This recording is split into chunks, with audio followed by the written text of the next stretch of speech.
Hello दोस्तों, स्वागत है आप सभी का हमारे इस नए वीडियो में। तो कैसे हैं आप सब? उम्मीद है बहुत अच्छे होंगे।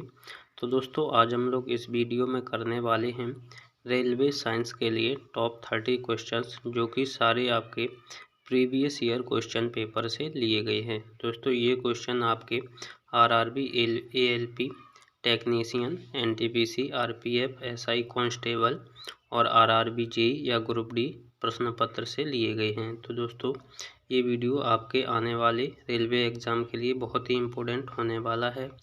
दोस्तों इससे पहले आपको 3 पार्ट करा दिए गए हैं। तो दोस्तों आज हम लोग इस वीडियो का पार्ट 4 करेंगे। तो दोस्तों जो लोग भी इस चैनल पर नए हैं तो चैनल को सब्सक्राइब कर लीजिए, जिससे कि आने वाली अपडेट आपको समय से मिलती रहे और कोई भी वीडियो आपसे मिस ना हो सके। तो दोस्तों स्टार्ट करते हैं पहले क्वेश्चन के साथ। दोस्तों इस वीडियो में क्वेश्चन के साथ साथ न्यूमेरिकल को भी लिया गया है। तो पहला क्वेश्चन है दोस्तों, पक्षी वर्ग के प्राणियों का रक्त कैसा होता है? तो आंसर हो जाएगा दोस्तों गर्म। जो भी पक्षी वर्ग के अंतर्गत आते हैं तो उनका गर्म होता है दोस्तों रक्त। दूसरा है दोस्तों, अयस्क से धातु को निकालने की प्रक्रिया को क्या कहा जाता है? तो दोस्तों इस प्रक्रिया को कहा जाता है धातुकर्म। यानी कि धातुकर्म वह प्रक्रिया है जिसके द्वारा अयस्क से धातु को निकाला जाता है। बढ़ते हैं दोस्तों नेक्स्ट क्वेश्चन की तरफ।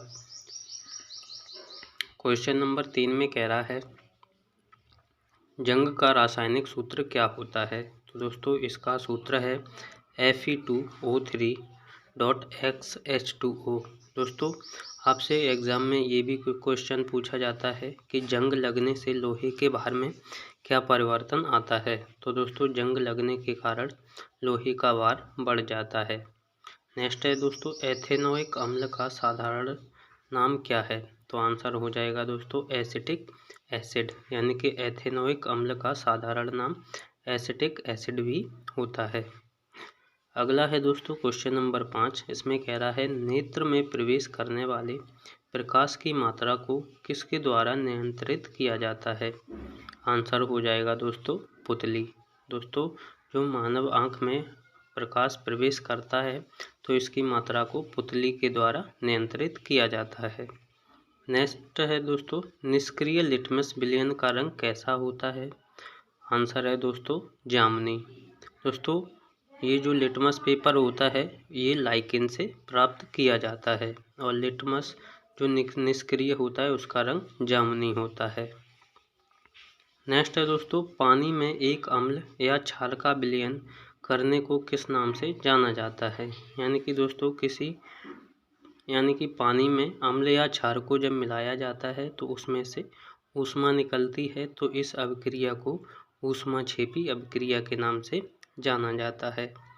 नेक्स्ट है दोस्तों, वह कौन सा कारक है जो प्रजातियों में जीवित रहने का लाभ प्रदान कर सकता है तथा आनुवांशिक क्रम में योगदान प्रदान भी कर सकता है? तो दोस्तों इसका आंसर हो जाएगा परिवर्तन। ये सारा काम परिवर्तन के कारण होता है, यानी कि प्रजातियों में जीवित रहने का लाभ भी प्रदान होता है और उनके जीवन में आनुवांशिकी योगदान भी देता है। नेक्स्ट है दोस्तों आपका, गर्म भट्टी से उत्सर्जित विकिरण कैसा होता है? आंसर हो जाएगा दोस्तों अवरक्त। यानी कि गर्म भट्टी से जो उत्सर्जित विकिरण होता है ये अवरक्त विकिरण होता है। नेक्स्ट है दोस्तों, पाचन के दौरान पित्त की भूमिका क्या होती है? तो आंसर हो जाएगा दोस्तों वसा का पायसीकरण करना पाचन के दौरान पित्त की भूमिका होती है।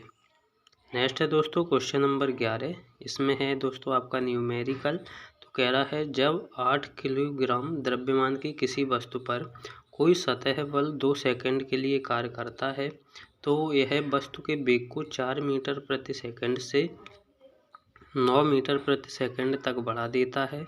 लगाए गए बल का परिमाण क्या है? तो दोस्तों आपसे बल यानी कि F का मान पूछा गया है। तो दोस्तों बल का फॉर्मूला होता है F बराबर ma। तो दोस्तों यहाँ हम जानेंगे F बराबर होता है बल, m जिसमें है आपका द्रव्यमान और a है त्वरण। दोस्तों त्वरण को a से प्रदर्शित करते हैं। दोस्तों इसकी डेफिनेशन होती है वेग में परिवर्तन की दर को त्वरण कहते हैं, जिसका फॉर्मूला होता है a बराबर -b/u/v। टी, जहाँ दोस्तों -b है ये आपका अंतिम वेग है और u प्रारंभिक वेग है और t समय है। तो दोस्तों इसी फॉर्मूले में रखकर इसको हम सॉल्व कर लेंगे। तो दोस्तों हमें f का मान निकालना है 8, हमारा m का द्रव्यमान दिया गया है 9 दोस्तों क्वेश्चन में दिया गया 9 मीटर प्रति सेकंड अंतिम वेग और दोस्तों 4 मीटर प्रति सेकंड प्रारंभिक वेग और समय t भी यानी कि 2 सेकंड दिया गया है। जब दोस्तों इसको सॉल्व करेंगे तो f का मान आ जाएगा आपका 20 न्यूटन। तो उम्मीद है दोस्तों आपको ये वाला क्वेश्चन समझ में आया होगा।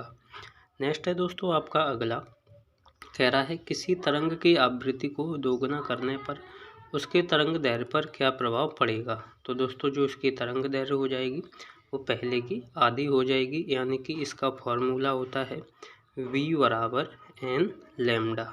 जब दोस्तों लैम्डा का मान निकालेंगे तो ये हो जाएगा आपका v/n। तो दोस्तों अगला है हाथी पाँव किस कृमि के कारण होता है। आंसर हो जाएगा आपका फाइलेरियल वर्म्स। दोस्तों ये जो हाथी पाँव का रोग है ये आपका कवक द्वारा होने वाली बीमारी होती है। नेक्स्ट है एंजियोस्पर्म यानी कि आवृतबीजी के प्रजनन भाग किस में उपस्थित होते हैं। आंसर हो जाएगा दोस्तों इसके फूल में उपस्थित होते हैं। नेक्स्ट है दोस्तों लार ग्रंथियों में कौन सा एंजाइम स्रावित होता है। तो इसका आंसर हो जाएगा दोस्तों टाइलिन व एमाइलेज लार ग्रंथियों में एंजाइम स्रावित होते हैं। नेक्स्ट है दोस्तों आपका सोडियम कार्बोनेट का आणविक द्रव्यमान कितना होता है। तो दोस्तों इसका फॉर्मूला होता है Na2CO3।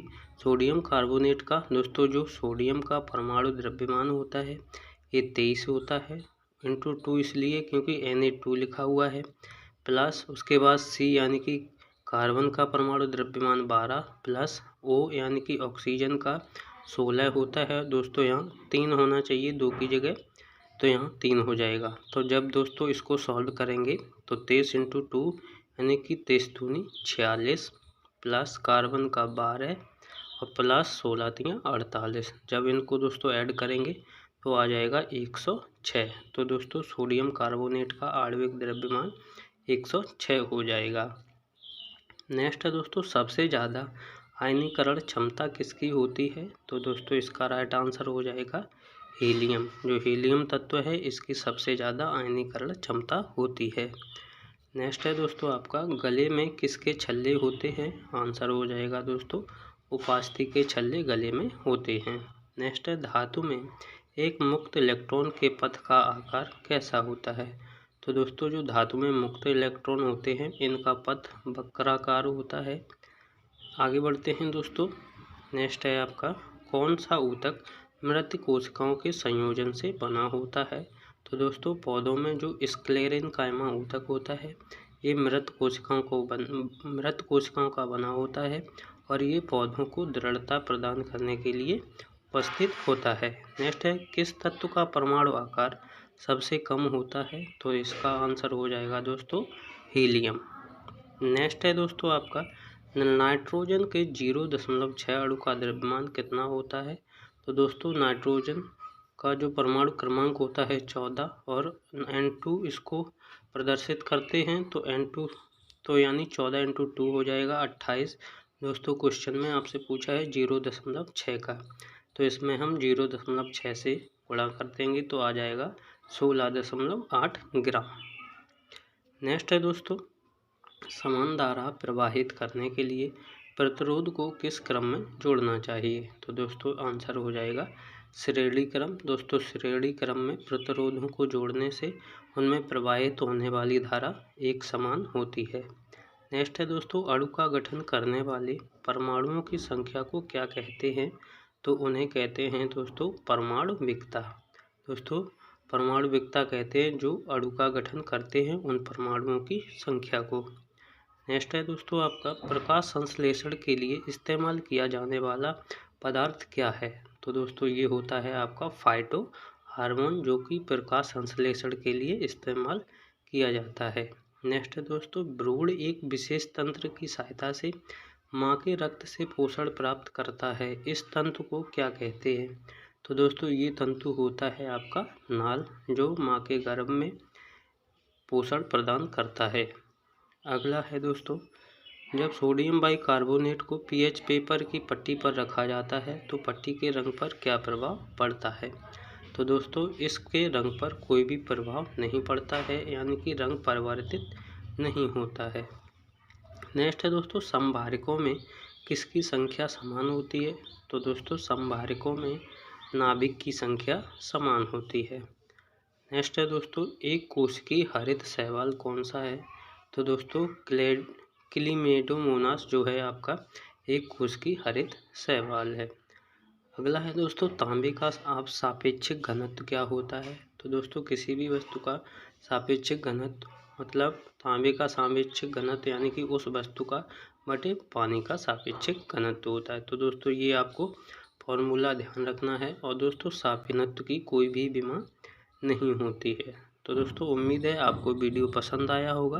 तो दोस्तों अगर वीडियो पसंद आया है तो आप लोग वीडियो को लाइक और शेयर कर दीजिए और चैनल को भी सब्सक्राइब कर लीजिए, जिससे कि आने वाली अपडेट आपको समय से मिलती रहे और कोई भी वीडियो आपसे मिस ना हो सके। तो दोस्तों वीडियो को देखने के लिए आप सभी का बहुत बहुत धन्यवाद।